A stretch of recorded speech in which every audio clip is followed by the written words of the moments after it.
everybody, and welcome to the Two Kings Football Podcast. I'm your host, Matty Your co-host, C Money.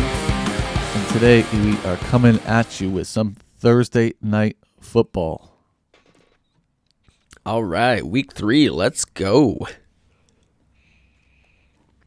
Tonight we got the Giants at the San Francisco 49ers. Game is going about as expected, I would say. Giants up a couple touchdowns at the half. What? Say what? Who? The 49ers up a couple touchdowns at the half. 17-6. Game spread was 10.5. Of course, San Fran is up 11, so it's right on par with what Vegas thought. Yeah, on par with what Vegas thought. No Ayuk this week. But yeah, it's all like a little bit of Purdy and all CMC. Yeah. And Pretty obviously that defense. Yeah. Pretty much how you would have expected this game to go. No Saquon. And the Giants have a couple O-line injuries, so they look about as you would expect them to look against this tough San Francisco defense. Yeah, we were just talking about the poor Giants. Had to play Dallas. In prime time. And now they got to play another tough defense. Yeah, so right now Giants fans are probably just crying in their beer. They are 1-1, but yeah, sitting behind the 8 ball with Philly and Dallas in that division. Yeah, it's a tough division. And I guess Washington's 2-0. Yeah. New leadership can go a long way. It's crazy what the culture can do. And also playing the Cardinals and Broncos to start the year could also help. Maybe it's not the culture. But yeah, shall we get into the news? Robin Kimball's favorite sound. Thank you. He loves that sound. But yeah, first piece of news. Trevon Diggs for the Dallas Cowboys is out for the season with a torn ACL. Yeah, that's a big loss for that defense. Although, I'm sure they'll keep on keeping on, but he's a good one. Practicing against your brother growing up, I'm sure that helped. It's a tough spot for the Dallas Cowboys, who that defense is looking daunting, but I think they can still they'll be okay. Yeah, they should still be very good, but it does suck to lose Diggs. But as long as Micah Parsons is there, they should be fine. And another piece of news, I foresaw this coming like this weekend. Akers traded to the Vikes. Yeah, interesting for sure.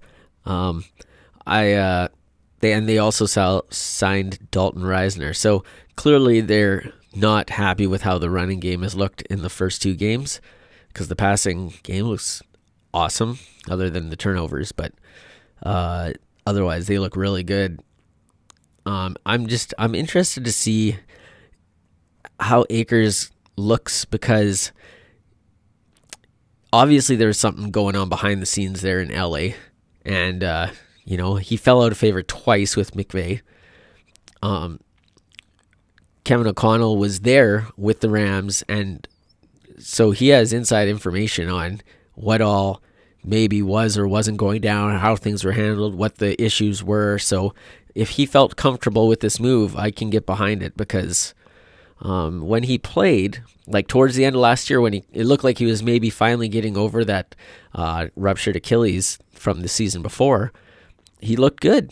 But then this year, he's basically been, Sean McVay and him butt heads. Something doesn't jive there. So I'm interested to see if he can still look good. I keep seeing some memes like regarding Akers and like wanting to mess around with McVay's wife. Oh, really? I haven't seen. Wow. Okay. Interesting. And I don't know if it's a joke. Oh yeah, because we know McVay, like if he doesn't want someone on his team, he kind of just gets them out of there. Right. I mean, I'm sure he could be a hard ass. But that's interesting because McVay is very young, so I'm sure his wife ain't that old. I saw a picture. Well, she was in the meme, and if that was her, she looked, looks all right. Yeah, like smoking. Probably. Yeah. And so I don't know, but usually there's always some truth to some of these memes. Where there's right? smoke, there's fire. But Yeah, that'll be interesting. I imagine Akers won't be playing on Sunday against the Chargers. Kevin O'Connell had to sit down with him before he came to Minnesota. He's like, "Okay, if we're gonna bring you over here, just make sure you stay away from my wife, okay?" All wives are off limits. all teammates' wives are off limits. We don't need no Golden Tate thing going on in here. Woo, spicy. Hey-o. So yeah, I guess while we're talking about that game, Miller, that's the game of the week for me from an entertainment standpoint and a betting standpoint. The Chargers at the Vikes, both 0-2, both talented teams, but looking for that first win. So far, disappointing for both fan bases. Yes, that should be a good. That should be must watch or must see TV this weekend, because that should be scoreboard lights blinking like crazy. Should be fun. And so with this game happening this weekend, my friend reminded me, Mr. Kennedy, that the Vikings played the Chargers 16 years ago when Adrian Peterson broke the all-time single-game NFL rushing record. That'll be 16 years ago, because it's been the 8-year cycle that they have with the AFC teams. So interesting. I was at that game. It was awesome to see him do that. You were at that game? I was, yes. I was poor, and I still had to buy a hat to commemorate the occasion after the fact, because it was just like, this is all-time NFL record and 296 yards for a running back in one game. Whew. I was just going to ask you how many yards. Obviously over 200, but you said 296? 296, yeah. And it's funny, too, because as we were watching the game, I said to my buddy that I was with, I said, he's got to be close to breaking the record when he got his, like, the third or fourth long run in the second half. They were like, 40, 50-yard runs. And I looked at him, and there was still, like, probably 8 minutes left in the game. And then the following drive, Childress played Chester Taylor the whole drive. And it was like, he's got to know they got to be close. Like, and they threw it up on the scoreboard that he was at, like, whatever it was. It was like 280 something or 270, 280, somewhere in there. And so I couldn't believe that he didn't put Peterson back in for the final, or for what I thought was going to be the final drive. And then the defense went out there and held the Chargers. And then the Vikings got the ball back with like 2 minutes left or something. And Adrian was able to break the record and he almost broke it on the first handoff. He went like 16 yards or something and got tackled. And it was, he almost got it all first pop, boom. But then he was a yard or two shy, gave him the ball next handoff, and he broke it. So awesome experience. And I mean, when you're live at an NFL game, you can really tell the really good players, like the elite players from the rest. They stand out they stick out like a sore thumb. Like it is amazing to see.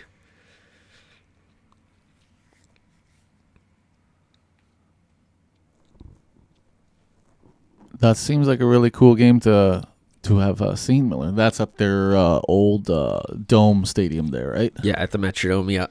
And also in that same game, Dominic Rodgers-Cromartie, the Vikings went at halftime, were going for a long field goal. He came up short, and he returned the field goal kick 109 yards, which, of course, is an NFL record for longest touchdown because that can't be broken. So, same game.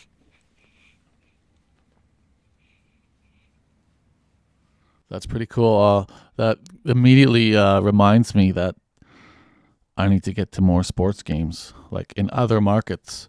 And next month, maybe about a month's time from now, I'm going to check out a Washington Capitals at Montreal Canadiens game in Montreal. That'd be super cool for sure. Seeing Montreal in their hometown, that's, any Original Six team that you get to see live, that's super cool. Yeah, it's like the only sporting event that's going on when I'm in town for those probably 5 to 6 days or something like that. Nice. Looking forward to that. Looking forward to get to Minnesota as well and experience the best new stadium in the league. Yeah. I don't know if I mentioned this last week or not, but I got tickets for the Vikings versus Packers New Year's Eve game. Wow, that's gonna be fun. Yeah. So Can't wait. is that week? And is that it's- week 17? Yeah, and it's the Sunday nighter too, so it's gonna be like right before New Year's. It's gonna be awesome. Sunday nighter, a division battle, and New Year's Eve. That's right. There's some interesting matches. Like the way the landscape of the December and the fantasy playoffs shape up. Like week 16 is Chiefs for Cincy. Like there's, and then I believe there's some Christmas games and stuff like that. Yeah, they spread it out towards the end of the year. Yeah. Yeah, so I really liking the schedule going down the stretch into the fantasy playoffs. Yeah, should be fun. All right, so let's talk about. So is that all of our news bits? Yeah, there's not too much more. I mean, yeah. I mean, unless we want to go talk injuries. No. Yeah, There's a lot of injuries. There's a lot. Yeah. Big one, obviously, is Chubb. But We got some interesting things happening in the coming weeks. Like after Monday, I think Camaro's due back. yeah, right. And then following that week, Jonathan Taylor could start. So yeah, right. there's He's 2 a weeks couple away, right? of very talented running backs coming into the fold soon. Right. If the Colts want him back, and if, with all the injuries now to all these running backs, maybe somebody swings a trade for him. But the only thing I think about with him is I think it's a very limited market just because of the salary implications. Like, you have to have enough salary cap room to take on Jonathan Taylor. And he's got a big number, right? Like, I think it's 10 million-ish. So, Yeah, it should be interesting the next couple of weeks. We've been through 2 weeks of football. What have you liked so far? let's see here. So, I mean, I said it last time or last week. I'll say it again. I still think that the Dallas, San Francisco, and New York Jets defenses are all really, really good. And also Tennessee. I would not play a running back against the Tennessee Titans defense. They are good against the run. Well, great against the run, but passing, totally different story. But for that one thing, they are absolute run stoppers. And I wouldn't play a running back against them. And Houston Texans are fun.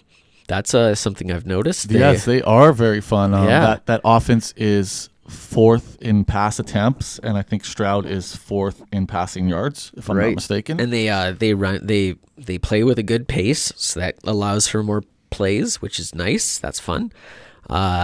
So that's exciting. The Colts also play with very good pace, so that's good for Richardson. What else do I like? I mean, Miami Dolphins look really good on offense. Mike McDaniel's an amazing play caller.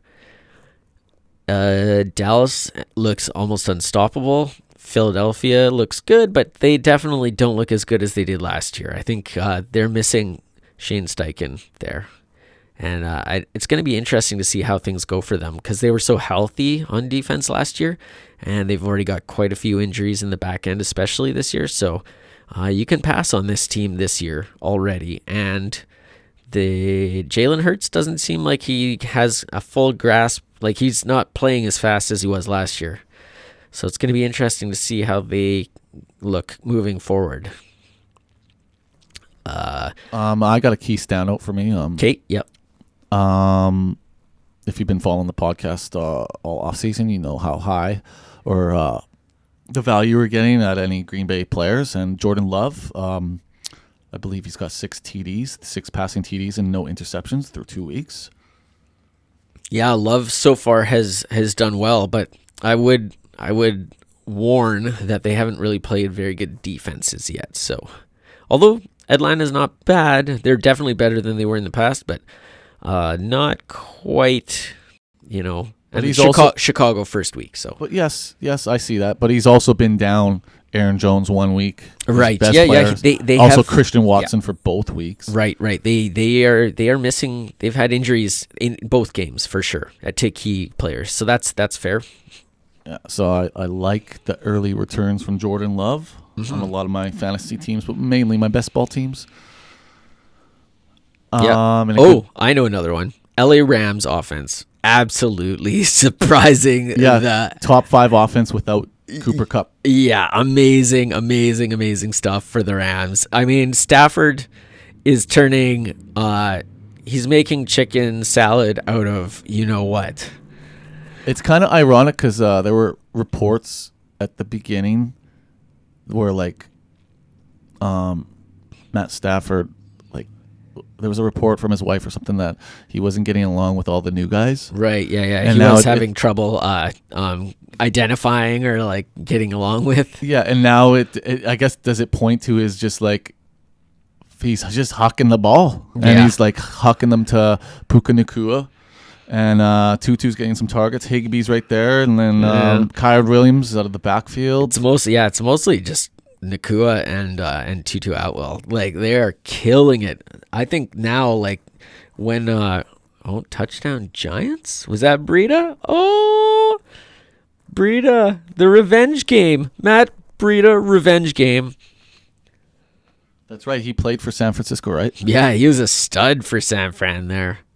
Well, we have a Briefly. game now. We have a potential 3-point game now. All right. Well, this is fun. What other things stand out to you through the first 2 weeks? I am actually really surprised at how competitive the Cardinals have been. They've made games out of both of their matchups so far, which I didn't really expect. So that was something of note. Another thing that I've noticed is it feels like injuries to running backs are way up this year. There's almost no stud runners left that like literally it's like Christian McCaffrey and Bijan Robinson that are like still those high enders. Okay, Tony Pollard, you got me 3. Eckler's missed a game already. Chubb's gone for the year. Saquon is out this game. Henry is starting to lose touches to Tajay Spears already. You know what I really like? What's that? And I have this guy in Dynasty, and I didn't really draft him in too many other spots. I was drafting Antonio Gibson instead. Brian Robinson. Yeah. He continues to see workhorse numbers with 20 touches. Yeah, that's been a pleasant surprise for people, the Robinson shareholders. He's looked pretty good. Yeah, Washington is 2-0 early in the season. I also like, and I have a lot of shares of this guy, Mike Evans. Baker is finding his top target. Yeah. And yeah, Tampa's 2-0 because of it. Yeah, for sure. Baker Mayfield is finally looking like the player that kind of, I wouldn't say he's like hitting those number 1 first overall draft pick status numbers, but he's looking like kind of the player people thought he was probably going to be-ish so far. But the one caveat I will say is that he's only played the Vikings defense and who did they play last week? It was, again, another weaker defense. Chicago. Was it Chicago? I think it was Chicago. So let's see how they do moving forward against the next. I think the next couple weeks they play a little bit tougher defenses. So this will be more of a telltale view of what he looks like moving forward. And getting back to this Minnesota Vikings team, love the early returns on Jordan Addison. Touchdown in back-to-back weeks. And as you can see, Kirk Cousins is hucking the ball. Yeah. Like 44 crazy. times each game, 70% completion rate, six passing touchdowns in 2 weeks, and now they're in probably a potential shootout at home trying to get that first win. He's on pace for crazy numbers. I think it's safe to put Addison in your weekly flex now. Then that's what I'm going to be doing. Yeah. Okay. I have him in one spot where I've wrestled with playing him both weeks because I'm like, oh, this guy or this guy.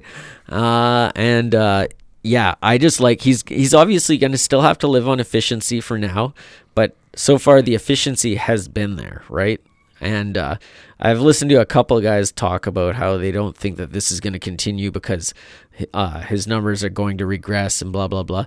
But the thing is, I think his numbers are going to go up because I think he's going to start taking more snaps. He's going to start getting more routes run. So though his efficiency might dip a bit, his playing time is going to increase. So those two things together, I think he's still in for a big year. I think things are going to continue in the direction they've already been headed. So I'm excited to have him where I do. Should be a good matchup. Keenan Allen's playing pretty good right now. Really, really good. You're right. Yeah. Joshua Kelly didn't do anything running Against the ball Tennessee last week, so it'll be interesting if Minnesota. Let's be honest, it's gonna be a pass fest. Yeah, but if the Chargers can run the ball and keep it away from Minnesota, which I do think they'll be able to do, it should be big games for Kelly and Eckler, especially Eckler if Eckler plays. But if not, Kelly will just get all of it. So either guy, for sure, fire them up if you got them.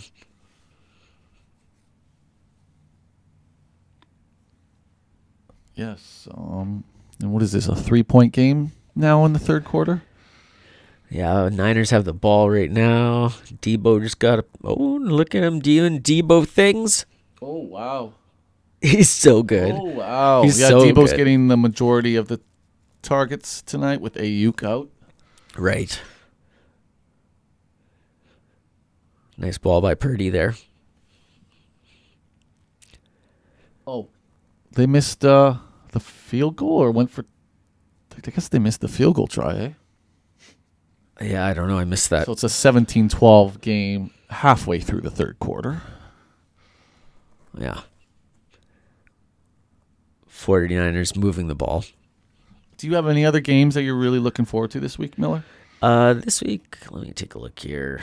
I'm interested in the Atlanta-Detroit game. I'm very interested to see how Atlanta fares against a more formidable opponent.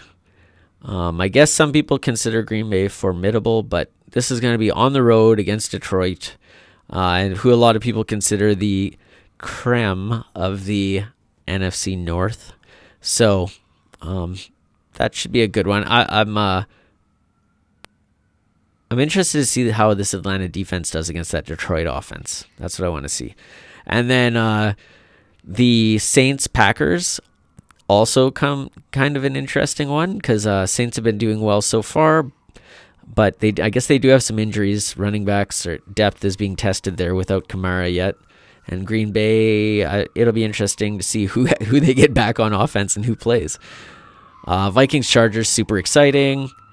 You got one? Well, I mean, I said my game of the week is the Vikes-Chargers at noon. Yeah. But I look at every one of these new games, and I'm going to be flipping back and forth. I'm going to have 3 screens going, and then still flipping, because I want to see what Buffalo is going to do in Washington. Okay.